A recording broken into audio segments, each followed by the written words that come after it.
پایبەخشندەی میهرەبان، میوانانی قەدرگران، ئامادەبوانی ئازیز، بەیانیتان باش، هەموو لایەک بەخێر بێن.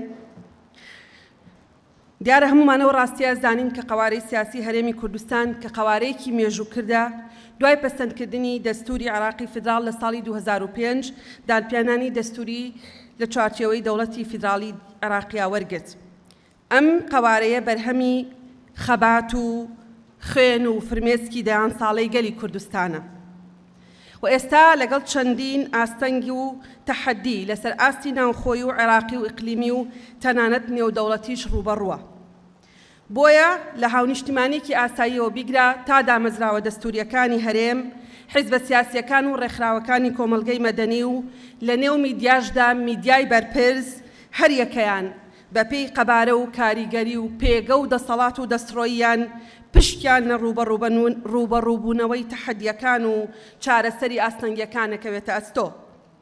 بەڕێزان، لە ڕوانگەی ئێمە وەگەر هەڵسەنگاندن بۆ قەبارە و کاریگەری نەرێنی تەحەدیەکان بکەین، ئەگەینە ئەو ئەنجامەی کە تەحەدیاتی ناوخۆیی زیاتر لە هەموو ئەوانی تر کاریگەری لەسەر بنکۆڵکردن و لاوازکردنی قەوارەکە ئەبێ.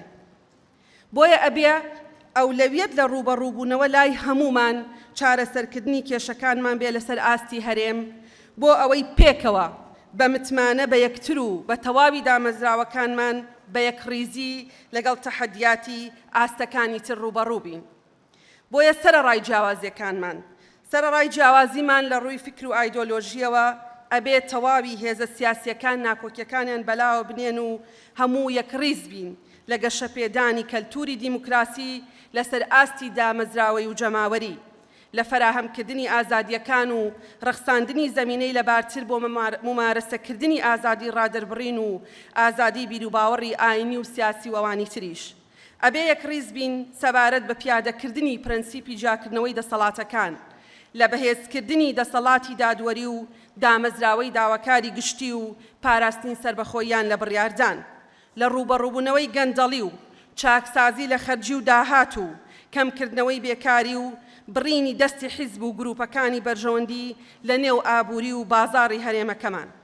خۆ ئەگەر ئەمانە ئەولەویەت و نەخشە ڕێگەمان نەبن، هاونیشتیمانیانی کوردستان وەک پێویست متمانەیان بە دەسەڵاتی سیاسی هەرێم نامێنێ و بگرە لە ئێستادا تا ڕادەیەکی زۆر خەمی مەترسی لەسەر قەوارەکە لە ئاستە جیاوازەکاندا وەک خەمێکی گشتی نەماوە کە ئەمەش جێگەی ئەسەفە.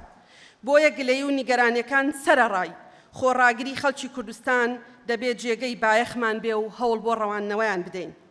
بە تایبەت کە ڕوون و ڕەوان مەترسیەکان لەسەر ئاستی عێراق و ناوچەکە هەستپێکراون. لەسەر ئاستی عێراق ئامادەگی و قورسایی هەرێمی کوردستان هەرگیز بە ساڵانی دوای ڕووخاندنی ڕژێمی پێشوو بەراورد ناکرێن و بە هۆکاری دەستێوەردانی ئیقلیمی و ناکۆکی ناوخۆیی و تایفەی و حیزبی بەردەوام کار لەسەر لاوازکردنی پێگەی هەرێم و دەسەڵاتی دامەزراوە دەستوریەکانی ئەکرێ و دەستوری ساڵی 2005 هەرگیز وەکو خۆی جێبەجێ ناکرێ.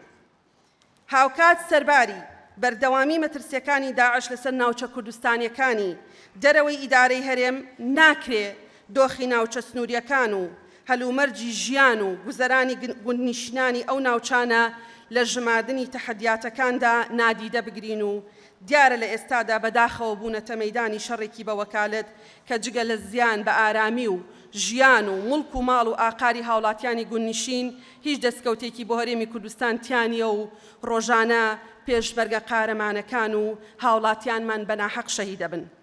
لەو سۆنگەیەوە ئێمە لە پەرلەمانی کوردستان پێمان وایە بژاردەی دیالۆگی بنیادنەرانە و دوورکەوتنەوەی هێزە دژبەرەوەکان لە وڵاتانی ئیقلیمی و ئۆپۆزیسیۆنیەکانیان لە بژاردەی شەڕ و پەلاماری چەکداری و بە ئامانجگرتنی یەکتری و لەشکرکێشی بۆ سەرسنوورەکانی هەرێمی کوردستان تەنها ڕێگەیە کە دوجارە بێ هەمووان ملکەتی حکم و لۆژیکی بن. چونکە ئارامی و پاراستنی سەروەری هەرێمی کوردستان و عێراق زامنی ئارامی و ئاسایشی تەواوی ناوچەکەیە. بەرمەبنای ئەو باوەڕەمان بە ئامانجی ڕاکردنی لەشکرکێشی و دوورخستنەوەی بژاردەی شەڕ و هێرشکردنە سەر یەکتر یاداشتمان ئاراستەی نوێنەرایەتی گشتینەتەوە یەکگرتووەکان لە هەرێمی کوردستان و هەر سێ سەرۆکایەتەکەی دەوڵەتی عێراقی فیدراڵ کردووە بۆ ئەوەی هەر یەک بە پێی ئەرک و دەسەڵاتی خۆی ڕۆڵ لە کوژانەوەی ئەو ئاگرەدا بگێڕێ کە ڕۆح و ژینگە و ژیان و سەر و ماڵی هاونیشتیمانیانمان ئەکاتە سوتماک. بە تایبەتی کە عێراق دەوڵەتێکی ئەندام و دامەزرێنەری نەتەوە یەکگرتوەکانە و پاراستنی ئارامی و ئاسایشی نێودەوڵەتیش لە ئامانج و ئەرکەسەرەکیەکانی ڕێکخراوەکەیە و هاوکات پاراستنی شکۆ و سەروەری دەوڵەت و پاراستنی سنوورەکان بە میکانیزمی نێودەوڵەتی ڕەوا و ڕێپێدرا و ئەرکی دەوڵەتی عێراقە. لە کۆتاییە پێشبینیمان ئەوەیە بەشداربووانی ئازیزی ئەم دیدارە لە پانێڵەکانیانە ورتر و قوڵتر ئەم تەحەدیاتانە شەن و کەو بکەن و بە بەشداری ئامادەبووان دیدارەکە دەوڵەمەند بکەن. هەزاران درود و سڵاو بۆ ڕۆحی پاکی شەهیدانی کوردستان، پارێزرا و شکۆمەند و گەشەکردوو بێ هەرێمی کوردستان. زۆر سوپاس.